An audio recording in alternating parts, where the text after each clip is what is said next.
any, so I'll let these guys do it.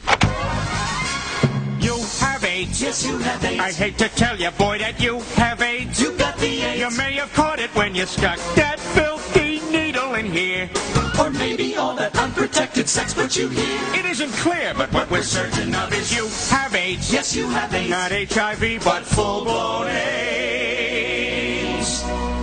Be sure that you see that this is not HIV. But full-blown AIDS. Not HIV, but really full-blown AIDS. I'm sorry, I wish it was something less serious. But it's AIDS. You've got the AIDS.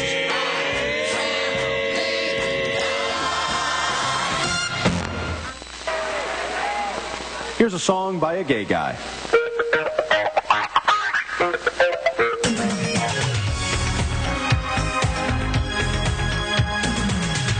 We're no strangers to love. You know the rules, and so do I. A full commitment's what I'm thinking of. You wouldn't get this from any other guy. I just want to tell you how I'm feeling. Gotta make you understand. Never gonna give you up. Never gonna let you down. Never gonna run around. Whoa, big guy. You're probably never even going to see him again.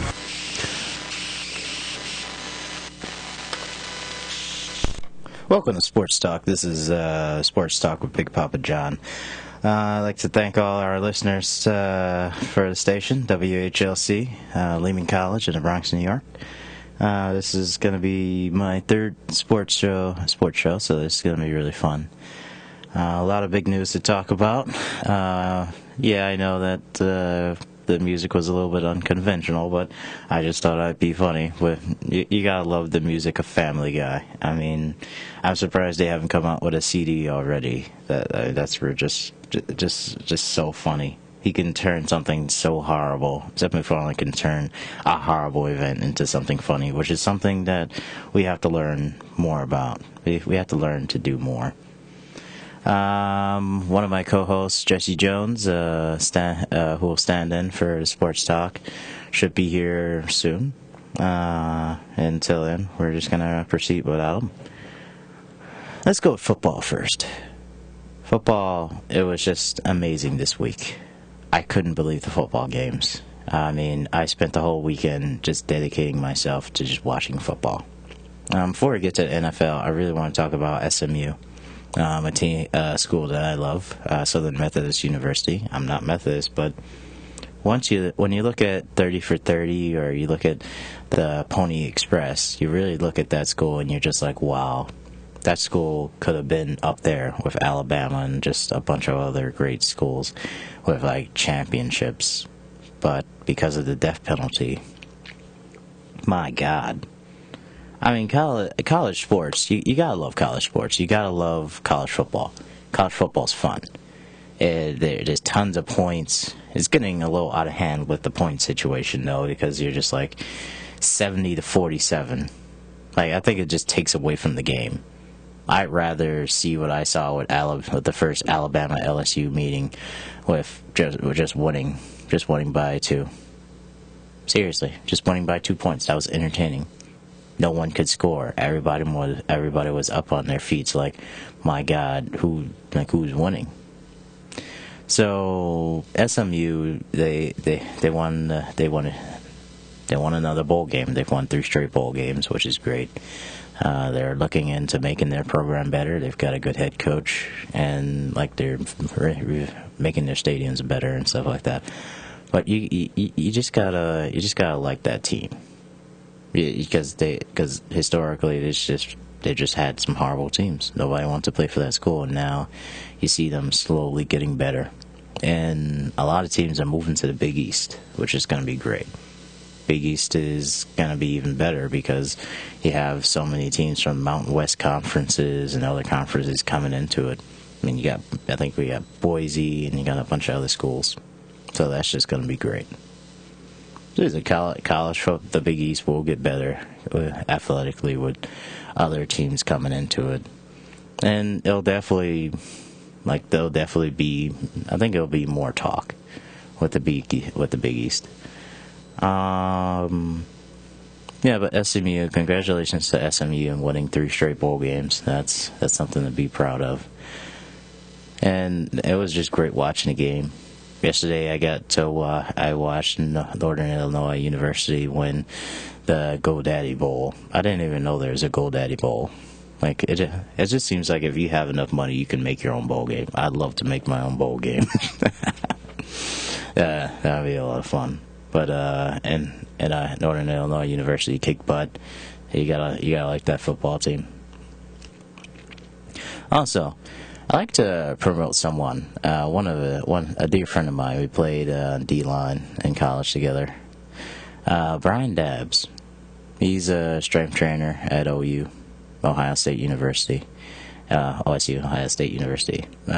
Really good guy. His dream is to be a defense coordinator, be a head coach someday for college. He loves college football, and really thinks he can do a great job. And he's looking for a position. He's looking for a position in college to promote himself. He likes strength training, but he really wants to be a coach. So if there are any schools out there, anybody that knows anything about him, what do you call it? Anybody that knows a position open all over the United States, let him know. Look out for this guy. This guy's going to be a good coach one day. And he's someone you really want to have on your staff. All right. That's, what do you call it? Talk a little bit more about college. Penn State now has a new head coach. What do you call it? He's currently the offensive coordinator for the Patriots. Is it a good hire? I think it's good enough. I don't think it's great. I mean, Joe Paterno, 61 years of his life he dedicated to that school. You got to remember the memory of Joe Paterno. You can't take that. He has libraries and just buildings named after him. State College, I mean, it would not be the place that it is if it wasn't for Joe Paterno. You can't take that away from him. And a lot of people are missing him, and a lot of people think that he should have gotten the opportunity to pass to be the winningest coach in college football history. I mean, right now he's tied, and that's something that's great. But I don't think we should let these events tarnish his legacy because he didn't do them. He didn't do them. And a lot of reasonable people say that they should have waited before they fired him. They should have let more information surface. I mean, you look at it, I'm not going to compare it to, I'm not truly comparing it to the war. But you have to look at it like this. Whenever it hits the fan, people just go crazy and they let emotions get to each other and they don't let the things just sit in. And look what we have. We have 2 wars. We have the Iraq and Afghanistan wars. Well, the Iraq war is over apparently, but they still got a couple of troops there. But I think with the Penn State situation, we should have let Joe Paterno finish the season, let him get the bowl game and all that other stuff, and retire with his head held high. I mean, now you're just months ago. If it was months ago before this whole Jerry Sandusky thing broke out, if we had learned that he had cancer, do you know how many people would be crying right now or just going to his place to give flowers, or just people who would be concerned? Yeah. Now it's almost like people don't want to be bothered with him because of the whole Jerry Sandusky thing. So Coach O'Brien is going to have a lot to deal with. I mean, Joe Paterno made that school successful for over 60 years. So O'Brien's going to have to do the same thing, not for over 60 years. I don't think he'll last that long. I think he'll last for a good 5 years or something like that and probably move on to the NFL or another coaching opportunity. But I think this Joe Paterno was the last coach who really could just stay at a university where the students loved him. You couldn't get rid of Joe Paterno. You could not get rid of him. It was almost impossible to do that. I mean, if Lou Holtz had stayed at Notre Dame, he would still be coaching there. He would have retired there. And now we're getting into an age where you can... okay, if I ever become a college coach, if I lead my team to the national championship, like let's say I coach at Southern Methodist or Southern Mississippi, I lead my team to a national championship 1 year. The next year I don't win a game, I don't get another year. I'm fired. I am fired flat out. There's no way in heck. It doesn't matter if all my seniors graduated. It doesn't matter if I produced a lot of great talent. I could have won 5 national championships in a row. If I didn't win a game the next season, I'm gone. I am gone. Joe Paterno, that didn't happen to him. I mean, he won a lot. He really did won a lot. He won a lot of bowl games.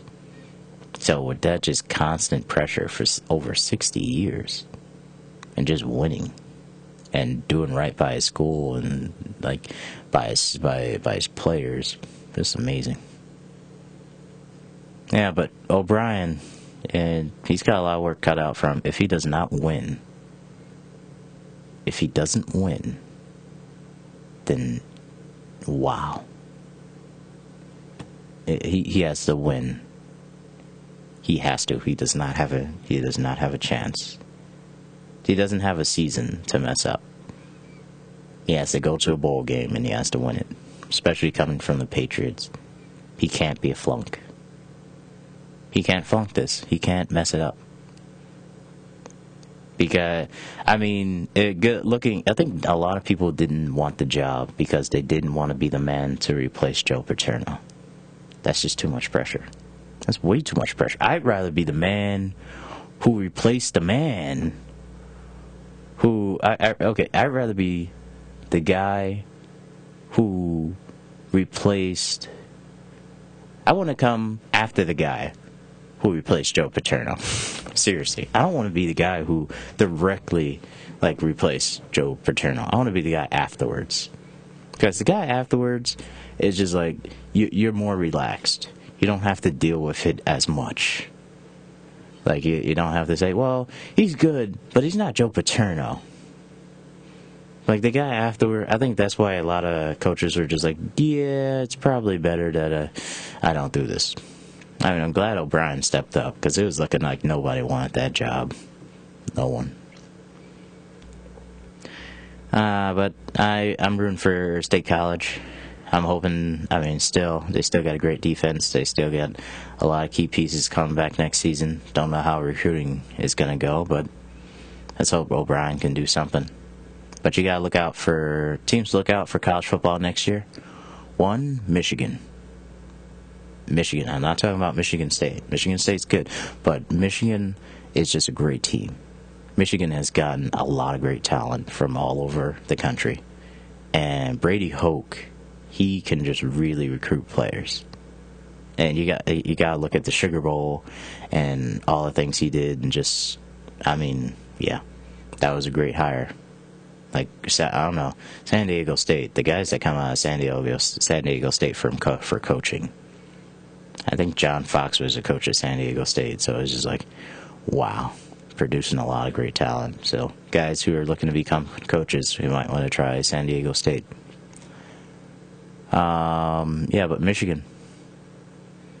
Yeah, Michigan's going to do well next season. I think they're going to be a great team. LSU, Alabama will probably be the same as well.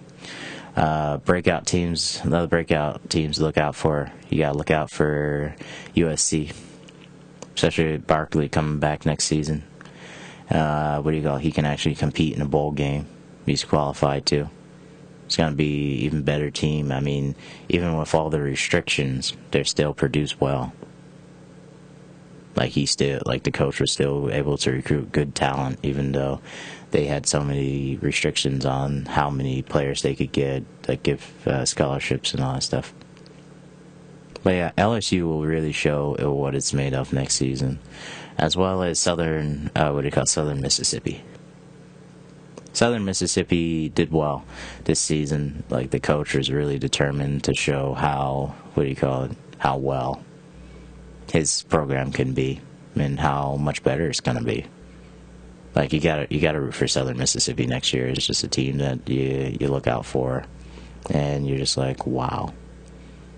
Yeah, I'm a big fan of the underdog. You gotta go for the underdog. Underdog, always, like, those are the most dangerous teams, because they want to prove it. They want it more. Urban Meyer situation. Urban Meyer is going to have a tough time. He's not going to be instant success, especially since they can't compete in a bowl game next year. He's gonna have a lot to do. I mean, he'll probably recruit some good players, but they probably won't show for 2 years, like when they can actually compete in a bowl game. And he'll get that program on track. He definitely will get that program on track, and there won't be any craziness. Like, you're not going to see any Maurice Clarets at Ohio State anymore because Urban Meyer. He just seems to be a good coach and a good person who knows how to deal with these situations. And being in media for a year, he knows how to handle the media, and he knows how to, I think it's going to be better for Ohio State all around. Yeah, Urban Meyer he'll do a good job, but he won't have instant success. Luke Fickell is expected to probably wait for a year before he looks for his own coaching opportunity. I think Luke Fickell is a great guy, honorable guy that just really wants to win, and just a coach that, like, if I was the head of an institution, I'd hire Luke Fickell, not only because I think he will be a good coach one day, but also that I know I'm not going to get any craziness from the coach. I know he's not making back-to-room deals with players. I know he really cares about, his program, and making sure that people work hard. And I think he deserves a coaching opportunity somewhere. I really do. All right, I'm going to take a quick commercial break. Be right back. We're going to go up to NFL, as well as some other great sports.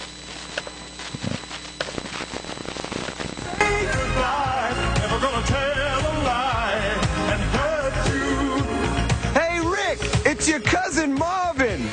Marvin asked.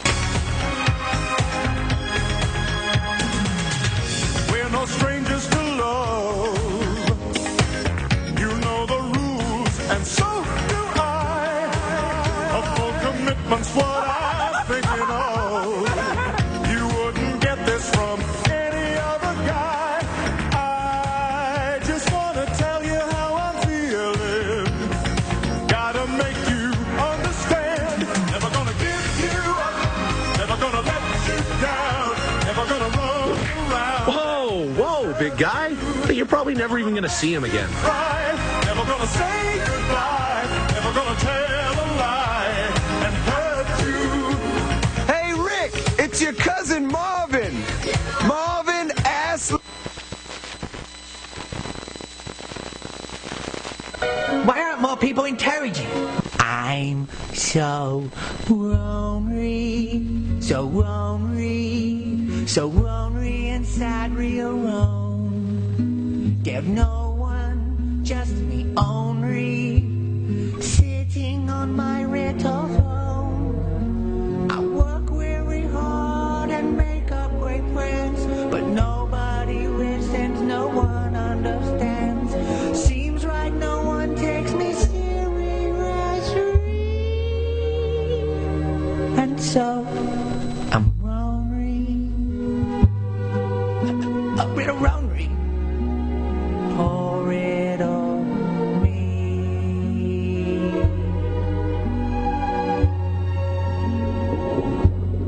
There's nobody I can relate to. It was the mystery you couldn't get enough of. And this January, they have returned Cobia.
Alright, folks, we're back. I was playing the song from New World Order because it is Tebow World Order now. Tebow, Tim Tebow. Everybody's Tebowing right now. You gotta love Tim Tebow. That playoff victory was amazing. What did everyone say? I mean, even I said it. Looking at it, you look at the Steelers' defense and you're like, wow. Are you serious? And you're projected for the Steelers to go to the Super Bowl again. Because you're like, wow. I mean, granted, the Steelers had a lot of injuries this season. Ben Roethlisberger not 100%. Their defense not doing well. But what did Tebow do? I did say this. I did say on my last show that there's no way in heck that Tebow can win with running. You can't run against the Steelers like that. You cannot do it. The option is a horrible, horrible thing against the Steelers. You can't do it. You cannot do it. No. And you look at it and you're just like, okay, what's going to happen? You're scared. Because I know I was scared looking at the game because I was like, okay, this is going to be a bad loss because Coach John Fox doesn't want Tebow to win. I mean, he wants Tebow to win, but he's not setting them up to win. You can't be conservative like that anymore. You got to throw the ball. You got to throw the ball. They won't let him do it. As soon as I turn on the television, as soon as I look at the game, Tebow's throwing the ball. And not only is Tebow throwing the ball, but he's throwing the ball well. This guy is lighting up the Steelers. If you had told me Tebow would be lighting up the Steelers 4 weeks ago, I would have thought you were lying. I would have taken you to a mental hospital. Like, this guy says Tebow's going to light up the Steelers. The guy just throws the ball. Throws the ball. He doesn't get like 12 yards. He doesn't get 10 yards or anything. The guy gets 30 yards, 60-yard passes. Just amazing. Freaking amazing. I can't believe it. And the guy's just throwing the ball. And you're like, wait a minute. Okay, it's been 2 quarters. They've scored a lot. How much does Tebow pass this game? And you look at for the first half, and you're like, 180? What? 180 in 2 quarters? Tim Tebow? My God. My God. Tim Tebow. 2 quarters, 180. I mean, I can see it in a game, like at a whole game played, 180, Tim Tebow, but 2 quarters? And then all of a sudden, you get to the last 2 quarters of the game, guy passes for 316.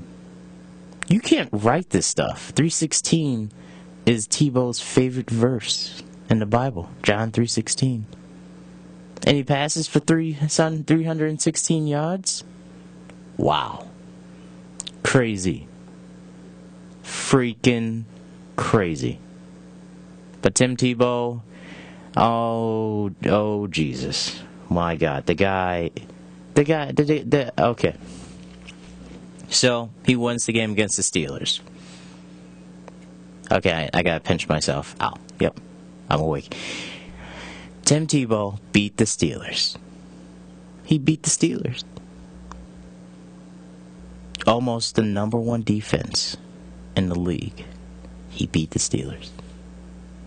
He kicked their butts. It was amazing. And going into overtime, I'm like, okay, this is going to be a long overtime. Not going to be able to watch 60 minutes because you're just like, okay, it's going to take a little bit of time and both teams have to have the ball unless they score. One scores a touchdown. One play. And I'll be honest, I wasn't watching the play fully because I had to take out the trash. So I'm like, okay, don't worry, I have time. I get the trash out. As soon as I take the trash, take it out. As soon as I take it out of garbage. Wait, Tebow threw the ball? The guy's running? He's running? Running. Touchdown! Denarius Thomas. Tebow throws to Denarius Thomas. I've been criticizing this guy all year, saying this guy is a fumbler. This guy fumbles the entire game. Every game, you see him drop passes, easy passes. Like my grandmother could have made that catch. I could have made that catch easily. It just drops it. Butterfingers.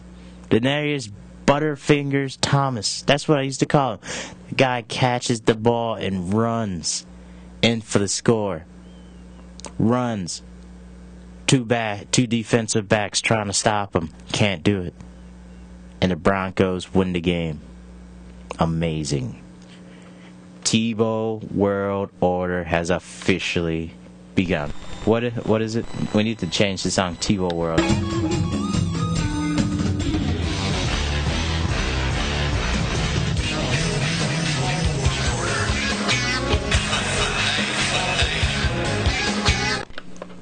But definitely, that's what's happening here. The game's changing. We're getting quarterbacks that don't just sit in the pocket and throw anymore. I mean, it's great. Tebow, you look at the end results: 316 yards passing. 316 yards passing.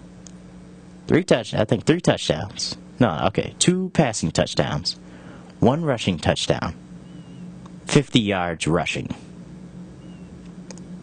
You're telling me there's a quarterback that can throw for 316 yards, 2 touchdowns, run in for a touchdown, and got me 50 yards rushing? Are you serious? This is amazing. Amazing. Oh my God. There's nothing bad you can say about Tebow right now. But lo and behold, as I wake up in the morning to watch ESPN, what do I see? Stephen A. Smith's the only honest one on there, and Skip Bayless, of course. But Stephen A. Smith can't even destroy Tim Tebow right now. He has to give credit where credit is due. Yeah, like he won the game, and you can't give the credit to the whole team. You cannot give. I mean, the whole team did the whole. It's a team game. It's a team sport. Denver Broncos won as a team. Yeah, they did. But you look at it. If Tebow wasn't throwing the ball, would they have won that game? No. They wouldn't have won that game. Look at the team effort. Willis McGahee dropped the ball. Wouldn't even had to go to overtime if Willis McGahee kept the ball. Tebow would have had would have had another passing touchdown. Just amazing. Just amazing. But the media looks at it and they say it's a team effort. They're trying to take more away from Tebow, and you can't do it. You can't do it this time.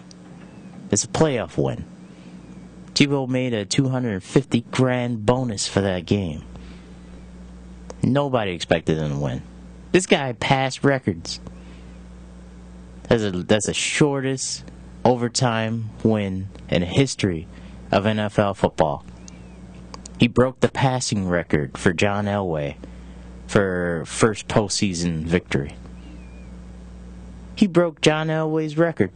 Are you kidding me? John Elway. John Elway's happy though. He's like, yes, because he thought that he was going to have to be the GM for a year, have a losing season so they can draft Andrew Luck, who could be the quarterback of the future. And now he looks at it like, nope, I ain't got to do that. I got Tim Tebow. Tim Tebow makes you a national team.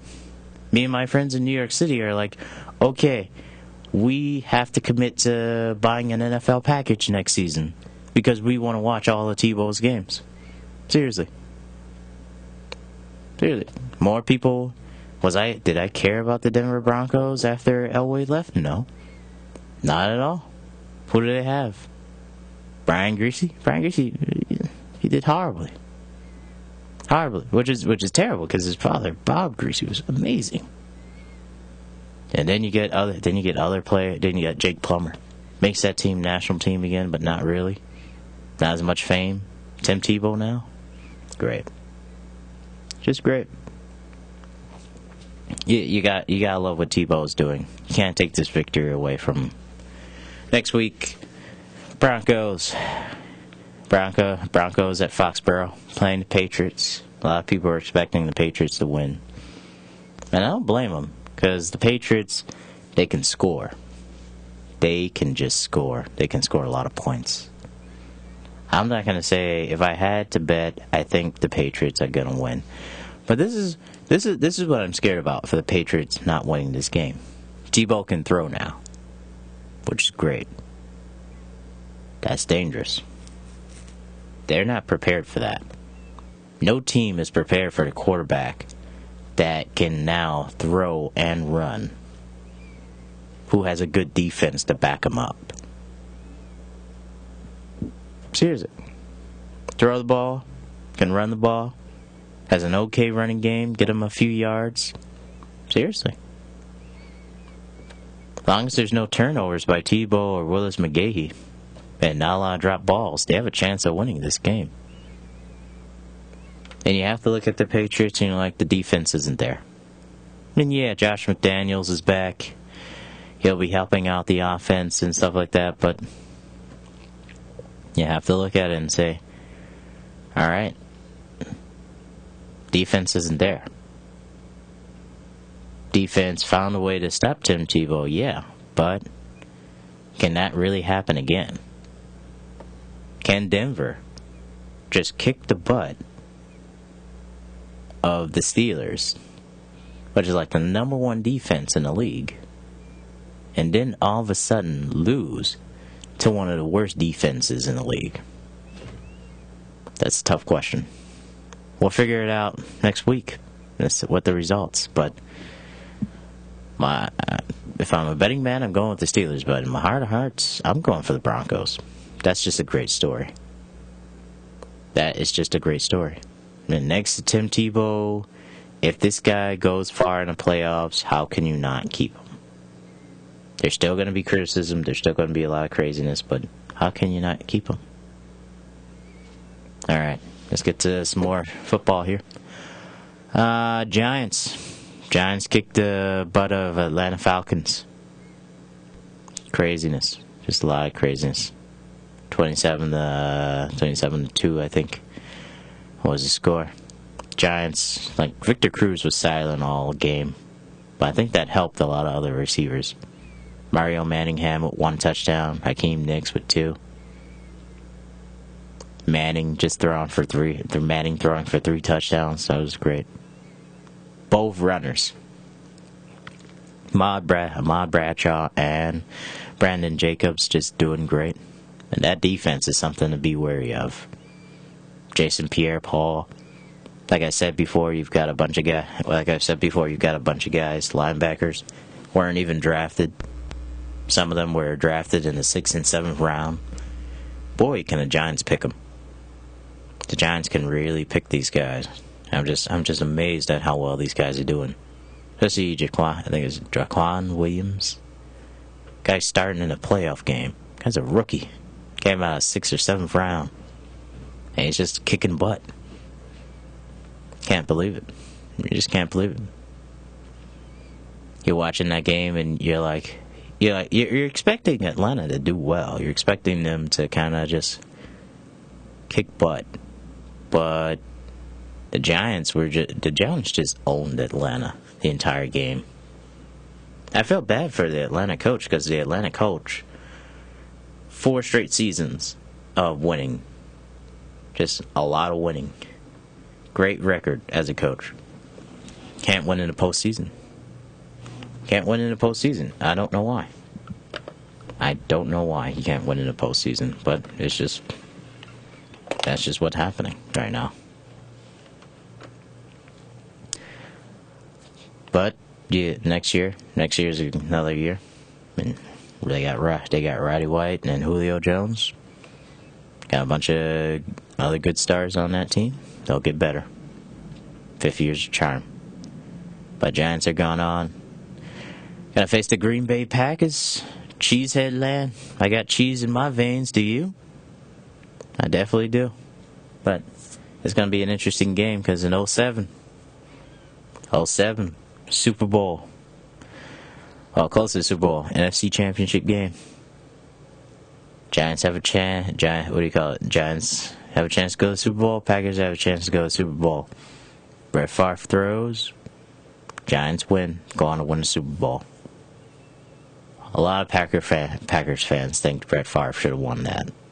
That would have been another Super Bowl for Brett Favre. Another Super Bowl for Brett Favre. But the Giants won. And the Giants got that's one of the best Super Bowls of all time. David Tyree, wide receiver that can barely get a job. And he's on the Giants roster right now, but probably won't be in the offseason. Makes a phenomenal catch. I remember that Super Bowl. I was still just like, I couldn't believe the Giants won. I couldn't believe it. Some people were stone cold drunk. And then all of a sudden they just woke up because they're like, the Giants are winning? They're winning? Against the Patriots? Are you kidding me? Yep, they are. Yeah, they are. Just amazing. But Giants are going to face the Packers at Lambeau. That's going to be tough. Giants at Lambeau is going to be really tough. It's going to be cold. Really, really cold. You got a crazy offense in Aaron Rodgers. I mean, even Matt Flynn. Matt Flynn last week threw for 6 touchdowns. 6 touchdowns. Holy smokes. And that's the backup QB. The backup. Not even the starter. But you have to look at it. Defense will win that game in Lambeau. Whichever defense can stop. Like, offense won't win that game. Offense will not with the New York Giants. You cannot win the game with just offense. Especially with majority of those players healthy. The Giants have third stringers that can come in and shut you down. They're learning how to shut people down. Perry Fuel's doing a good job. And the offense is going for it more now. They're not as conservative as they used to be. So, a lot of people have the Packers to win. I say watch out. It's going to be a good game to watch. A lot of good games to watch this coming week. You got the Saints versus San Francisco. A lot of people have the Saints. I'm going with San Francisco. Because I look at it and I'm just like, I don't think the Saints can stop that defense. I really don't think they have it in them to stop that defense. That defense, those linebackers and that defense is just amazing. They just stop teams. And that offense doesn't need to do much. I mean, good running game, good wide receivers, good tight end, quarterback that's finally coming into his own. It's going to be a tough one. It's going to be a real tough one. Don't know who's going to win. But it's definitely going to be a game to watch. But I got to go with San Francisco. I mean, it's at San Francisco. It's a different field. Drew Brees isn't playing in the dome right now. Wind is going to be a factor. Weather's definitely going to be a factor. Probably be nice. Probably nice and sunny, but weather's going to be a factor in that game. Some passes are not going to go as well as in a dome. And just, it's going to be a different atmosphere. It's going to be and how you stop Drew Brees, you got to hit him. You got to hit him when it hurts. Try not to get any rougher the passer. If you get roughing the passer, make sure it counts. I don't care if I'm a coach, if my linebacker or defensive line gets a roughing the passer, make it count. Make sure you take him out for a quarter or two. That's evil. But seriously, if you're going to get that penalty, just make sure it counts. Take out the quarterback. But I think those linebackers, all they really need to do is hit Drew Brees really good. Get a couple of really good hits. Maybe get him in get him in his throwing arm. Screw up his throwing motion. Make him afraid. Make him run. Don't make him run forward, but make him run out of the pocket. He runs out of the pocket, just get him. Have a corner, just tackle him. Or a safety. I think that'll be worth it. And they got to find a way to shut down Jimmy Graham. Shut him down. You got to shut down Jimmy Graham. You can shut down Jimmy Graham. I think that's a big equation. You're taking out a big equation there, but you look at the Saints and you're just like they have so much ammo. So much ammo just with wide receivers and running backs who act as wide receivers / tight ends / running backs. They can do anything. These guys are amazing. They just got so much depth and they're healthy. I don't know how that team has remained healthy all season. I mean, they got 4 running backs that can come and just get you yards. So, it's going to be an interesting game to watch. I'm a betting man, so I'm going to put my money on San Francisco. But if I'm wrong, I'm wrong. That's going to be a good, either way, all these games right now, really good.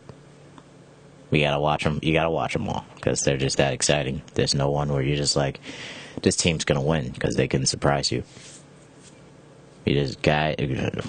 Housewives, right? Wives are going crazy right now because their husbands are doing nothing all weekend but watching football.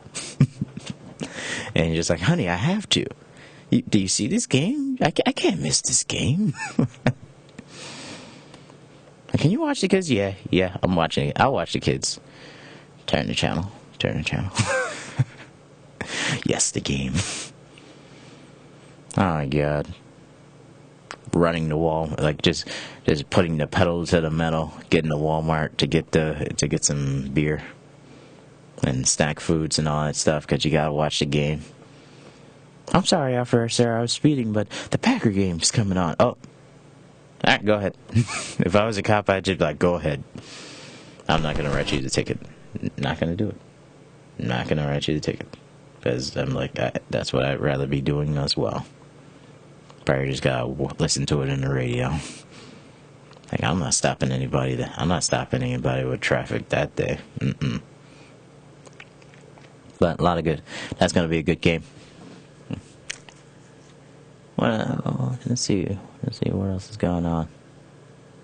So we got Packers versus Giants. We've got Saints versus San Francisco. That's good for the NFC. I talked about the AFC a little bit. Next week will be a good challenge for the Texans. Texans versus Ravens.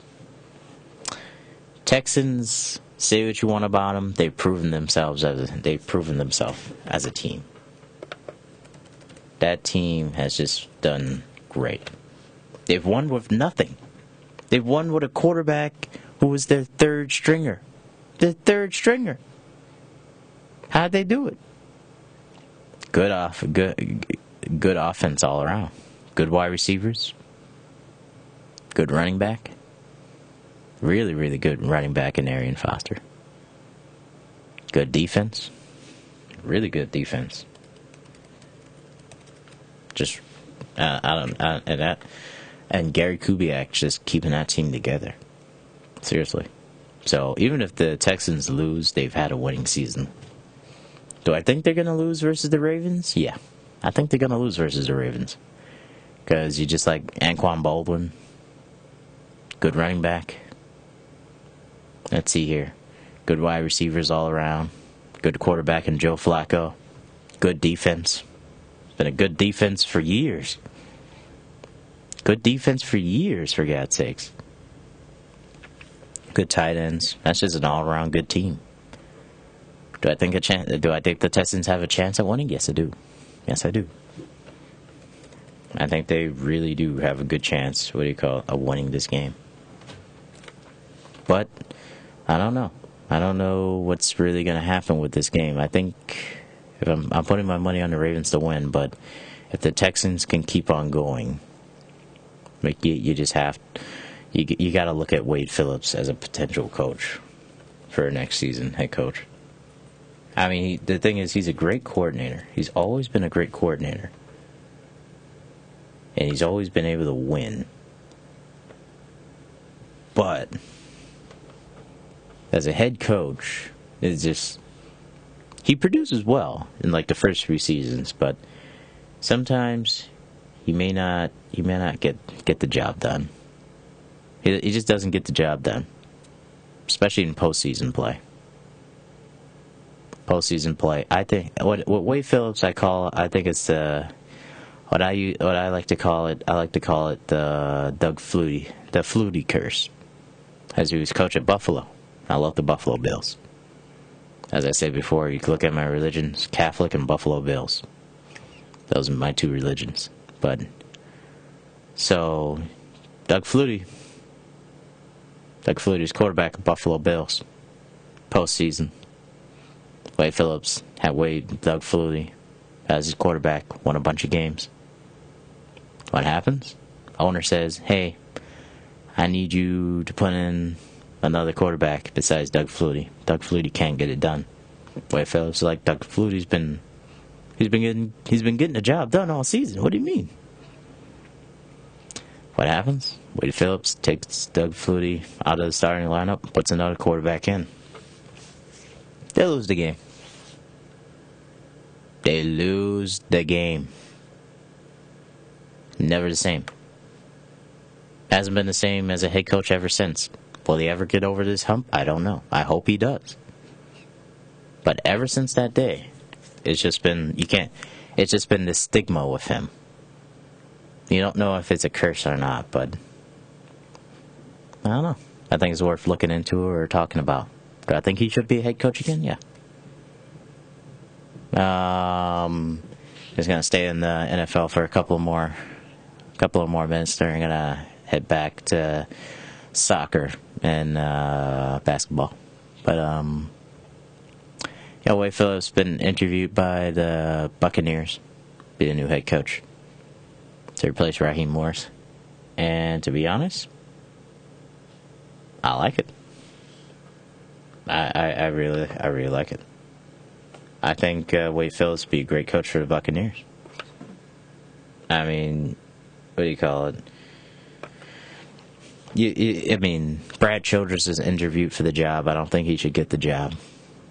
I just don't think. I just don't think he should be a coach in the NFL for a little bit. At least not a head coach. I think he needs some more time. But Wade Phillips looks like he'd be a great defensive coordinator for that team. We got Jesse Jones here. Can you hear me, Jesse? Great. Talk about football. I've gone over a lot of things, but how come you're late? I was at work. I thought you were going to be here after 3:30. It is after 3:30, but I was expecting you a little earlier. I'm sorry about that. I had to do some extra work for the school. Okay. You know Wade Phillips? No Wade Phillips? Wade Phillips? He was a coach of the Cowboys last year. Now he's a defense coordinator of the Texans. I think he's all right. They're interviewing him for the job for the Buccaneers. Head coach, what do you think? I think that would be a good move. I think the Cowboys are actually a good team. And one of my friends is a big Cowboys fan. Mm-hmm. Nice. I think they were a good team last year. I don't think you can blame it all on Wade Phillips because there's just a lot of things wrong with that team. What do you call it? Just, yeah. See, me, I'm a Patriots fan all the way. I did not know that. That's right. Yeah, it's going to be crazy what Tebow got. What did you think about Tebow yesterday with that game? Son, it was... I was kind of disappointed. Really? Hey, Why? Because he could do better. I mean, like Tebow? He was doing good, but I think he could have really just dominated the whole thing. Me too. But Willis McGahee dropped the ball. Well, maybe he needs to step up his game. Mm-hmm. The thing is, to me, a team is only as good as their health is. Mm-hmm. And no matter what team you're talking about, everybody has somebody that's injured on the reserve or this and that, recovering and this. And the thing is, when you're playing, especially when you're playing sports, your health becomes even more important. Mm-hmm. Yeah. But also, besides Wade Phillips, a coach that I really want to promote is Marty Schottenheimer. You remember Marty Schottenheimer? I've heard about him, but I haven't seen much of him though. He was the coach of San Diego Chargers back in 2007. They fired him after. 2006. He had a 14-2 record as coach of the San Diego Chargers. 14-2 record. Yep. That's Brilliant, isn't it? yeah, exactly. How many would you call it? His postseason record has not been good. He's 5-13. Ooh. Yeah, I know, not good. But what do you call it? Schottenheimer, I really think he needs a job in the NFL because he's a good coach, and one thing he's good at is defense. The San Diego Chargers used to be a good all-around team, good offense, good defense, all around. Like, it could be contenders. I think if he had a couple more seasons, they would have made it to the Super Bowl by now. But they fired him. And I think, what do you call it? What you gotta look at the Buccaneers, and you look at it, and it's just like on paper, that team's perfect. They have everything they need to succeed. But now they got to get it out. Yeah, but I think That's Marty Schottenheimer will definitely do that job. I mean, like the way I look at it is, it basically is you got to play to your potential every game. And then I'm like, you don't take certain games lighter than others just because if your team is just playing another team and there's nothing on the line. No, every game you play like the Super Bowl is on the line. Mm-hmm. Yeah, definitely. And some people are questioning his age because he's 68, but apparently in 2011, the United Football League, he won the championship in his first season. Hey, you know what? Oh my God. 68, 69, hey, you know what? I'll take him. Shoot, mine full of knowledge. Marv Levy was the same age, and he took the Buffalo Bills to 4 straight Super Bowls, so. Exactly, because what age comes with them. Yeah. So with the Buccaneer job, I think it's either going to be Marty Schottenheimer or it's going to be Wade Phillips, because those coaches I think will really mold that team into a better team. With football, yes, Kansas City finally got They got Romeo Crennel. They were able, like they said, okay, he won 2 games for us. He did well at the end of the season. So as the interim coach, he's won how many? He's won 5 championships as a coordinator. Hey, you know what? That record speaks for itself. Yeah, and some people are but what about Cleveland? What did he do? To me, I think I say it's Cleveland. That Cleveland Browns team's been building since 1999. To me, they remind me of the Jets because. Jets, I don't know. Jets have all this potential, and yet when the opportunity presents itself to take it to a new level, they basically become choke artists. Yep, they do. They really do. I look at it and I'm just like, with the Jets? I have to say, I'm glad you brought up the Jets. I'm glad Kansas City hired Romeo Crennel. Great hire. I think he'll take that team far, but. So, did you hear about McElroy and his statements? Yeah. What'd you think? At times, at times you want to agree with it, but you can't because it's like how, if there's no way to prove it, then why he say it? What do you mean? Basically, it's like he speaks the truth, but it's so disguised that you can't tell it's the truth. Keep going with that. No, it's basically it. Instead of being direct, sometimes people beat around the bush. And that's what I feel like he did. Okay. I look at it like it was in Alabama, his native home, and he was asked a question and he gave his honest opinion about it. He didn't lie. And I think it was a good thing. Sanchez didn't do it. Sanchez never does it. Sanchez is just told to shut up, and he does. McElroy, yeah, the only reason he's a 4th string and not the 2nd string is because he got injured. So, but you look at it and you're like, a lot of people were saying, shut up. He shouldn't be saying that because he's a 4th string and he doesn't have credibility. And I look at it and I'm like, no, he does. He was on that team. He went to practice every day. He went to the locker room. He had to, he had to learn the plays like everyone else. And he saw what was going on, and he's just like, he said that he dealt with a lot of players that didn't care if they won or lost. They wanted to know about their stats and their money. And I think that's the type of team Rex Ryan has created at the Jets.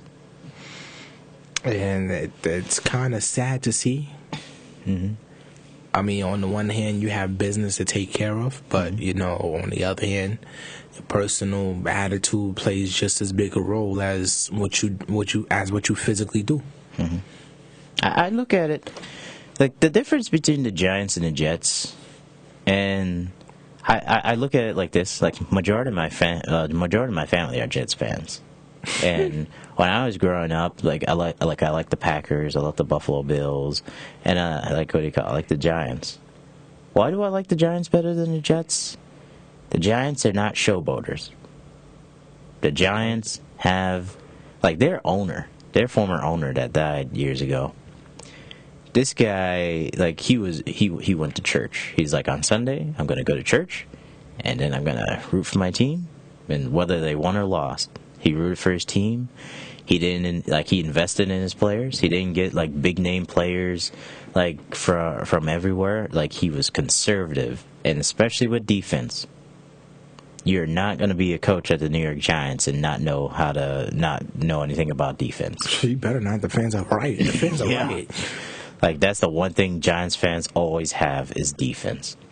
Now, you look at the Jets, the owner just buys players left and right, and when he's done with them, just gets rid of them. Or not even, he'll just get rid of them to, give a player more money. You look, wide receiver Mason. Did really well with the Ravens. The guy's still going. Guy's old as heck, but he's just doing well. Jets get him. Jets cut him after 2 or 3 weeks. And it's just why'd you cut him? You needed that wide receiver. You weren't paying him much. Why would you cut him? And I wouldn't be surprised if we found out that he went to a better team and you know what? Mm-hmm. You guys dropped the ball and it's your fault. But it's just Rex Ryan wanted to prove a point that he can get rid of people. I'm just you don't do that. But why would you do it? Why would you do that? Why? If you have needs, why would you do that? If you have a need at the position, why would you do it? Why nobody knew Bears was going to do okay. And you look at most of, Sanchez doesn't know how to throw the ball far. Majority of his touchdowns are by running backs or tight ends. And the majority of the receivers that catch his touchdowns is usually in the end zone. So you need a regular wide receiver to just get this guy throwing. Why'd you get rid of him? It's just a stupid move altogether. Yeah. I mean, whether he did this, I personally think that it had to be because of ego. Mm-hmm. I think Rex Ryan's ego is a little bit of a liability. And don't get me wrong, I love Rex Ryan. A little bit? It is a liability. It is a liability. His ego is a liability because he makes stupid decisions with, look at the draft. Who has he drafted? Who? Can you name one player beside that has really, really made a difference on that team that he has drafted? No. I can't. He doesn't draft. He drafts horribly. His offense, he can't pick a good offensive coordinator. I mean, 3 years ago when he first came, the only reason he was winning those games, he had a good running game. Who did he have? Thomas Jones. Thomas Jones led in rushing, got him the wins and all that stuff. Second year, Thomas Jones, can I get a contract extension? Can I get a little bit more money? Nope. I'm going to make my second string the running back. Hasn't produced anything in 2 years. And horrible running game. Horrible running game. Oh, my God. So if you had to put them against the Patriots, who would you go for? Patriots. All the time. Ryan, I can't deal with Ryan. If I was an NFL owner, I couldn't deal with him because I'm just okay, he's talking too much of a big game. It ain't showing enough results. He ain't got the talent to talk that much. He ain't got the talent. I mean, unless you PO the players, and get them riled up, I guess that's the only way you can prove it. Yeah, but still, I'm just like, no. I would go to him and just like, no. You don't have enough to win. You don't. You just like, your running game's not great. You have a quarterback that wasn't allowed to throw in his first few seasons. Just give up the ball and stuff like that. He's not a real leader. And you got McElroy now, a four-stringer, taking on a leadership role, saying, this is what I see, and I'm not apologizing for saying it, because it's true. Yeah, but then again, people, like, because they get a big paycheck, they do this, they do that. Like, you know, they just shut up and they just take it. Yeah. Well, but McElroy, I think, McElroy has a chance to win the starting job. The guy won a lot with Alabama. I mean, the only reason if he wasn't injured, I think he would probably be a starting quarterback. Well, he should be, because there's obviously he has the talent. Yeah, without a doubt. But sometimes, like, even when you have all the talent in the world, but if you have a boss that's a nut job, you know, I'm sorry to say it, but that's just as good as your teammate making it. Yeah, you're right. You're right.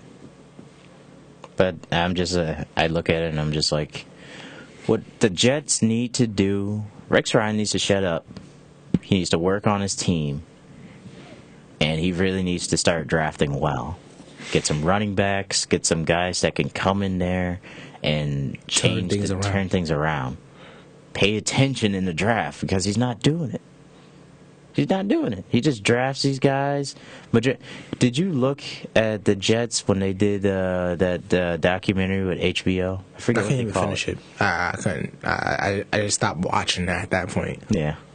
But so they were on it, and you're looking at, like, the guys they drafted. Majority of them don't make it. And it's not because they're not any good. It's just because of ego. Like, or just because, well, you know what, he doesn't know it too well, I'm just going to bring in a veteran that can come in, and then he gets rid of the veteran weeks later, and just like, you're destroying your team. First of all, you keep if anything, you keep the veterans. Yeah.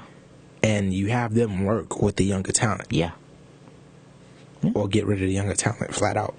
Yeah. But the problem is, if you get rid of your younger talent, there's nobody to carry the legacy of the team. Yeah. There's no one. I mean, seriously, you have younger guys just in case. Look what the Giants did. Giants, all their linebackers are from the 6th and 7th round. All their freshman linebackers. Usually those guys are not predicted to do well. Those guys all started this season. They did well. They kicked butt. Like, some of them are projected to be starters next year because it's just like they're that good. And they got them in a 6th or 7th round. They're hungry. Why? Good coaching. Good coaching, they're hungry, they act, and they want it. Mm-hmm. Rex Ryan doesn't want to coach. He doesn't want to coach up his team. He just wants to win instantly. And I'm just like, no, that's not a good idea. But then again, you can't blame it all on him either, because every team, every person, like, you know, basically every team has that leader that has the leadership qualities within the team. Mm-hmm. And it can't be from the coach, because the coach is usually, you know, if he's not handling business with his team, he's not with the team. Yeah, but all of his captains suck. I mean, you got Holmes as a captain, you got Bears as I would never make Bears a captain. And Are that's you my kidding point. me? That's the thing. Why would you? Why you never make wide receivers captain? That's too much of an ego boost for them. No.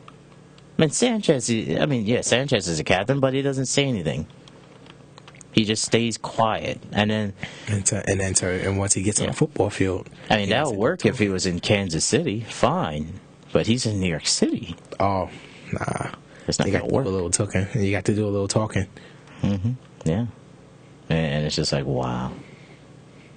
All right, I think that's all for football. Let's talk about the NBA for a little bit. All right. Now, what did you think, Knicks? Knicks suck. Why do they suck? I just don't like them. They've won 2 straight games right now. Yeah, and they haven't brought home a championship in, like, what? 1973, I think. Yeah, they suck. Yeah. But let's get into just what they're doing now. I mean, it just seemed that team. I'm scared for that team. This is why I'm scared, because you got Shumpert. The guy can be a shooting guard. He can score a bunch of points, just dunk it on you, and he can be a point guard. He doesn't have to score much. He can just score 11 points, but yet get tons of people other points by just getting assists and stuff. Can get rebounds, all that stuff. We got him in the first round. Second round, you got a rookie, Josh Harrelson. We got him. Can shoot threes, can get rebounds, can score points, all that stuff. In the second round, we got him late second round, and he can do all those things. Now, we have a lot of good young talent. The thing that's killing us, Melo's killing us. Stoudemire's killing us. Those two are becoming liabilities right now. How so? They're not doing well. Melo looks disinterested most of the time in the game. Makes stupid mistakes. Stoudemire's always injured, for God's sakes. Something with his back or something like that. Well, I think that's because they're carrying their team, and I think they wish that the team would pick up the rest of the weight. Okay. This is the thing. I can understand that statement, but I was watching a Knicks game last week. Melo didn't do anything. Stoudemire didn't do anything. I think Stoudemire was injured probably, but Melo didn't do anything. You know who did? Shumpert. His first game back, because he sat out 4 games. Just got out of injury and stuff like that. Comes off the bench. That guy was the whole team. He was the whole team. Can you believe it? Mm-hmm. Well, the thing is that when you have Stoudemire who's hurt, basically that's like a step. That's actually a chance for the others to step up. Mm-hmm. Yeah, that's true. That's true. Just like we gave up so much. We don't have a first round pick this year. Like 1 second round pick. What do? Should we explore, like, maybe trading some player, like trading Stoudemire for a few picks? And no. Here's the thing. You see, we have a condensed season anyway. Yeah. It only started, Christmas Day? Yeah. The thing is, they still, I still believe they have some time to get it together. Mm-hmm. But the thing is, if they want to do something, they need to get it together and do it fast. Mm-hmm. Or else it's going to be over. Forget about it. 1, 2, 3. And I noticed that, like, when Stoudemire, when he's injured, I notice that people drop the ball a lot because, like, they just depend on him. Mm-hmm. And they forget about their own efforts. Mm-hmm. Which is why I don't even go to Knicks games. I'm like, oh, the Knicks are playing tonight. You know what? I'm just gonna tune out and watch something else. All right. Because I'm sure I'm going to see on the news tomorrow morning talking about the Knicks lose another heartbreaker. And you know what? I'll just save that for when they have the reruns of the loss. Nice. I think we should explore trading options here. Because I'm just like, with Stoudemire, I'm like, he's not healthy enough. I'd rather trade him and get like a couple of first-round picks over the next 2 years and see what I can do with that. Because I'm just worried because every time we just get these stars who are about to be in their prime and they're injured most of the time. But yeah. I would say, like, you keep. I would say keep Stoudemire, mm-hmm. but you don't have to use him as much. Like you can use him on practice and stuff. You can work more behind the scenes because it's less. Because here's the thing, like it's much less harmful to his health at this point when you have him working with the younger guys, working with the talent to help them. All right, to help them develop. We've got to end the show now, but thank you guys for watching. This is Big Papa John and Jesse Jones. That'll be it. Have a good night. This has been Sports Talk.